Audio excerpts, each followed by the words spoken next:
তো আপনার ব্যক্তিগতভাবে যে 24 সালে কি পরিবর্তন হয়েছে এরকম কিছু বলুন। আমার নাম ডানিয়েল কোরাইয়া বাবু। আমি বাংলাদেশ সুপ্রিম কোর্ট হাইকোর্ট বিভাগের রেকর্ড অ্যারেঞ্জার। 2023 মোটামুটি ভালো কাটছে। 2024-এ এসে সরকার পরিবর্তন হয়েছে, দেশের অনেক কিছু পরিবর্তন হয়েছে। তো সামনে যে 2025 সালে যে কি হবে, কি পরিবর্তন হবে আমরা নিজে জানি না। তো আশা করি ভালো কিছু আসবে। আপনার ব্যক্তিগত জীবনে 24 কি প্রভাব পড়ছে? আমার ব্যক্তিগত জীবনে এই ছাত্র আন্দোলনে যে এটা ছিল, জানি না যে এটা দেশের জন্য কি মঙ্গল। তো আমি প্রত্যাশা করি যেন সব মানুষের মঙ্গল হয়, ভালো কিছু যেন হয়, এমন মানুষের মঙ্গল হয়। আপনি কি এখন কোনো পরিবর্তন লাভ মানে পাচ্ছেন না যে আমার আগে এত আয় হতো বা আগে আমার এই সমস্যা হতো এখন হচ্ছে না, বা আগে এই সমস্যা হতো না এখন হচ্ছে? এখন বর্তমানে বাজার দ্রব্যমূল্যের দাম ঊর্ধ্বগতি। হ্যাঁ, তো আগামীতে 25 সালে কি হবে, দ্রব্যমূল্য যদি কম হয় সাধারণ জনগণ ভালো থাকবে, ভালো খাবে, এটাই তো প্রত্যাশা। আচ্ছা, 2024-এ আপনার কি যে জীবনের কি পরিবর্তন হলো সেটা বলবেন।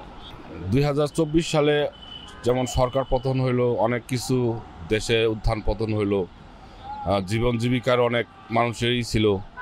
আশা করি 2025 সাল সবার জীবনে ভালো কাটবে, এই প্রত্যাশা রাখি।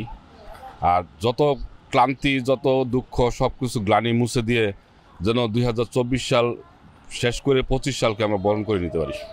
সাধারণ জনগণ হিসেবে আমার প্রত্যাশা যেন দেশটা সুষ্ঠু একটু হয়, যে আমরা সাধারণ জনগণ যেন আমরা ভালো মতো চলতে পারি, ভালো থাকতে পারি, ভালো খাইতে পারি। যারা গরিব, যারা অসহায়, যারা এই নিরীহ মানুষ, তারা যেন একটা ভালো ঠিকানা পায়, ভালো চলতে পারে, এটাই আমার প্রত্যাশা। ধন্যবাদ। কতদিন যাবত এখানে কাজ করতেছেন এটা বলুন। নাম তানিয়া। আমি এখানে আগে 4-5 বছর ছিলাম, পরে মনে করেন যে এনে আমাকে খেদাই দিচ্ছিল, পরে আবার এই সরকার আসার পরে আমরা আসছি। আজ 5-6 মাস ধরে এখানে কাজ করি। আচ্ছা, 2024 আপনার কেমন কাটলো? অর্থনৈতিক দিক থেকে আয় ব্যয় কিভাবে বাড়লো না কমলো?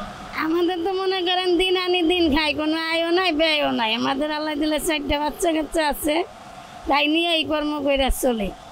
এর ভিতরে মনে করেন ঘর ভাড়া দেই, ঘর ভাড়া দিয়ে চলি, খাই, তাদের পড়ালেখা করাই, এই বলতে আই। এমনি কোনো পুঁজিবার্তা নাই। আর ওটা আমাকে খেদাই দিচ্ছিল, আমরা বাসা বাড়িতে কাজ করেও খাইছি। আর আমার হাজব্যান্ড রিক্সা চালাইতো। এখন এই যে কর্ম করি আর ঘর ভাড়া দিই, বাল বাচ্চা মানুষ করতেছে, এটা লইই চলতে। আচ্ছা, আপনার 2025 সাল যে নতুন বছর আসতেছে, নতুন বছরে প্রত্যাশা কি বা আশা কি?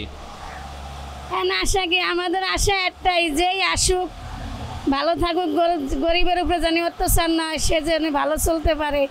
কম করে যে দিন মজুরির দাম বাড়াই দিচ্ছে, এটা জানি কম হয়, জানি সে কিনা কেটে করে খাইতে পারে, এরকম আশা ভরসা। আর কি বলেন? 2024-এ মানে কি পরিবর্তন হয়েছে আপনার ব্যক্তিগত জীবনে? যে কি পরিবর্তন হয়েছে, যে আগে এই অবস্থা ছিল এখন বর্তমানে এই অবস্থা হয়েছে? আগের থেকে এখন একটু ভালো হয়েছে, যেরকম সামাজিকভাবে এখন আমরা কর্ম করে খাইতে পারি। কেউ চাঁদা মাদা দিতে হচ্ছে না, কেউ এসে হুমকি আমকি দিচ্ছে না। আগে তো চাঁদা দিতে হয়েছে, হুমকি আমকি দিতে হয়েছে, এদিক দিয়ে একটু ভালো আছে।